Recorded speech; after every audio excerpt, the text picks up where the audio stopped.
Հարգելի գործընկերներ, հարգելի Հայաստանի Հանրապետության քաղաքացիներ, իհարկե պարոն Մանուկյանի հետաքրքիր էմոցիոնալ ելույթից հետո մի քիչ դժվար է համարժեք ելույթ ունենալ, բայց այնուամենայնիվ ես կփորձեմ։ Իմ ելույթը նվիրված է այս հանձնաժողովի ոլորտային հիմնախնդիրներին, մասնավորապես պետական բյուջեին և ֆինանսական վերահսկողությանը, ինչու, որովհետև ակնհայտ է, որ պետական բյուջեի միջոցների արդյունավետ և ռացիոնալ օգտագործման նկատմամբ արդյունավետ ֆինանսական վերահսկողությունը կհանդիսանա մեր պետության կայուն տնտեսություն ունենալու հիմքը։ Եվ այս համատեքստում ես շատ կարևորում եմ պետական բյուջեի միջոցները, պետական գնումների ոլորտում արդյունավետ ծախսելը և դրա նկատմամբ արդյունավետ ֆինանսական վերահսկողությունը։ Ինչու եմ խոսում պետական գնումների մասին, հարգելի գործընկերներ, որովհետև պետական բյուջեի միջոցների մոտավորապես մինչև 45%-ը ծախսվում է այս ոլորտում, մյուս հատվածը դա աշխատավարձ, սոցվճարներ և ռազմական ծախսերն են։ Եվ բնական է, եթե լինի հնարավորություն արդյունավետ ծախսել 45% բյուջեի միջոցները, մենք ունենանք ռեալ խնայողություն և ռեալ հզոր տնտեսություն։ Եվ այս համատեքստում այս հանձնաժողովի ոլորտներից մեկը ֆինանսական վերահսկողությունը պիտի լինի արդյունավետ։ Իսկ ինչ ունենք իրականում։ Իրականում այն վերահսկողական համակարգը, որը գոնե մինչև 22 թվական աշխատում էր, կառավարության կողմից նախաձեռնած և ազգային ժողովի կողմից ընդունված 22 թվականի օրենքով անկյունաքարային քանդվեց։ Հիմա ավելի առարկայական։ 22 թվականին կառավարությունը ներկայացրեց նախագիծ ազգային ժողով, որտեղ տնտեսվարողների պետական գնումների ոլորտի բողոքարկման համակարգը էականորեն վերանայվեց, ես չեմ վախենա նշել վատ թարացվեց, և տնտեսվարողների իրավունքները այս ոլորտում էականորեն նվազեցին, որը կբերի և բերում է լուրջ կոռուպցիոն ռիսկերի։ Ինչն է տեղի ունեցել։ Մինչև 22 թվականներ տնտեսվարողները գնումների հետ կապված վեճերի դեպքում, երբ որ նկատում էին պետական մարմինների կողմից ակնհայտ ապօրինություններ, ունեին հնարավորություն բողոքարկելու արտադատական կարգով։ Հատուկ վարչական մարմնին, որը կոչվում էր բողոքներ քննող անձ։ 22 թվականի կառավարության նախաձեռնությամբ այդ մարմինը լուծարվեց և բողոքներ քննելու հնարավորությունը տրվեց բացառապես դատարաններին։ Կարծես թե իրավական վեճ է և հետաքրքիր չէ այս թեման, բայց իրականում ինչ տեղի ունեցավ։ Բողոքներ քննող անձին տնտեսվարողները դիմում էին, կարող էին դիմել առանց իրավաբանի, փաստաբանի ծառայության, ընթացակարգը էժան էր, հեշտ, մատչելի։ Բայց կառավարությունը այս համակարգը վերացրեց, տալով վեճերի լուծման իրավասությունը բացառապես դատարաններին, ընդ որում այս նախագծի վերաբերյալ հենց իրենք դատարանները լայնածավալ 13 թե 14 էջանոց առարկություն ներկայացրեցին, ասելով, որ հարգելիներս, ամբողջ աշխարհում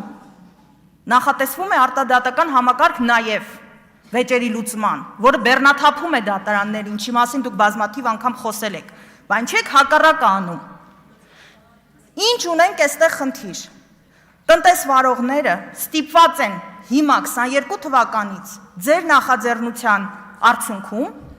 կրել հսկայական ծախսեր, դիմել փաստաբանական ծառայությունից օգտվելու,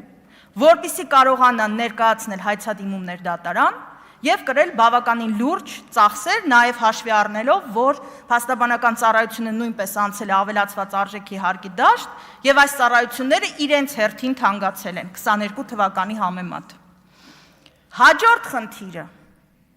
Հաջորդ խնդիրը դարձավ այն, որ 22 թվականին նույն փաթեթով կառավարությունը ներկայացրեց նաև պետական տուրքի մասին օրենքում փոփոխություն։ Ինձ իրավաբանները կհասկանան հիմա ես ինչ նկատի ունեմ։ 20 հազարանոց պետական տուրքը տենդերների բողոքների քննության համար դարձավ մինչև 10 միլիոն։ 10 միլիոն։ Այսինքն, եթե տնտեսվարողը տեսնում է, որ ապօրինաբար կազմվել է մրցույթի հրավեր, որը խտրական է եւ գրված է կոնկրետ ընկերության համար։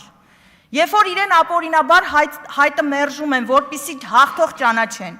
երկրորդ տեղ զբաղեցնող մասնակցի, ավելի թանկ գին ներկայացրած մասնակցին, եւ ինքը ցանկություն ունի իր խախտված իրավունքը դատական կարգով վերականգնելու, ստիպված է լինելու վճարել տվյալ գնման ընթացակարգի տենդերի, այսպես ասած, ժողովրդական լեզվով ասած, գնի 1%-ը հիմնականում վիճարկվում են, որտեղ ծախսը պատրաստ է ընկերությունը անել մեծ գին ունեցող գնումների տենդերների դեպքում, հիմա պատկերացրեք 1 միլիարդանոց տենդեր է, վիճարկվում է իրավունքի հարց, ոչ գումարային արտահայտությամբ, որպեսզի գումարի տոկոս վճարվի, իրավունքի ճանաչման համար ներկայացվող, դատարան ներկայացվող հայցի համար պահանջվում է 10 միլիոն պետական տուրք։ Այսինքն ընկերությունը 3 ատյանի համար միայն պետությանը վճարվող պետական տուրքի գումարը կազմելու է 30 միլիոն, պլյուս փաստաբանական ծախս։ Հիմա այս համատեքստում տնտեսվարողների մոտ եւ մտածող մարդկանց մոտ ստեղծվում է տպավորություն, որ այս նախագծով իշխող ուժն ուղղակի չի ուզում, որպեսզի տենդերների ոլորտը վիճարկվի, որպեսզի հնարավորություն ստեղծվի այս ոլորտում պետական մարմինները ինչ ուզենան անեն, ինչու, որովհետև տնտեսվարողը արդեն մեծ գումարներ չի կարող ներդնել այս բողոքարկման պրոցեսում, ունենալով թեկուզ մի փոքր վախ, որ առնվազն պետական տուրքի հետ 30 միլիոն դրամը իրավունքի ճանաչման համատեքստում կարող է կորցնել։ Մի ուրիշ համատեքստից այս հարցին նայեք։ 30 միլիոն դատական ծախս։ Հիմա պատկերացրեք դատավորին։ Դատավորը քննում է գործ, որտեղ վճարված է արդեն 20 միլիոն դրամ։ Ընդունենք վերաքննիչ դատանի դատավորը կամ թեկուզ առաջիացան 10 միլիոն։ Հիմա արդյոք դատավորը կկարողանա օբյեկտիվորեն հայցը բավարարել, ես ամենայն հարգանքով դատական համակարգի հանդեպ, իմանալով հանդերձ, որ բավարարման դեպքում ստիպված է լինելու կայացնել որոշում պետական տուրքը տնտեսվարողին վերադարձնելու համար։ Ինչի եմ սա ասում, որտեղ եթե մասնավոր վեճ լինի, մի ընկերությունից կվերցնի, մյուս ընկերությանը կվերադարձնի, բայց մենք ստեղ մյուս կողմում ունենք պետություն։ Այսինքն, հայցը բավարարելու դեպքում միանշանակ 10 միլիոնը հետ է վերադառնալու պետբյուջեին տնտեսվարողին։ Այս համատեքստում մենք ակնհայտորեն տեսնում ենք մտածող մարդիկ, որ օրենսդրական առումով ստեղծվել է այնպիսի բազա,